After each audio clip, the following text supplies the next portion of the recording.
The Great Spotted Woodpecker chicks making their debut.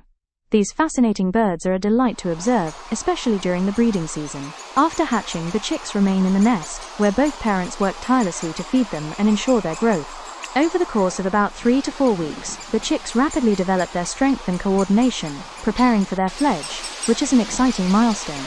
During this period, the parents are often seen busily darting back and forth, bringing a variety of insects to nourish their young. Watching these chicks grow and eventually take their first flight is a remarkable spectacle, showcasing the wonders of nature and the resilience of wildlife.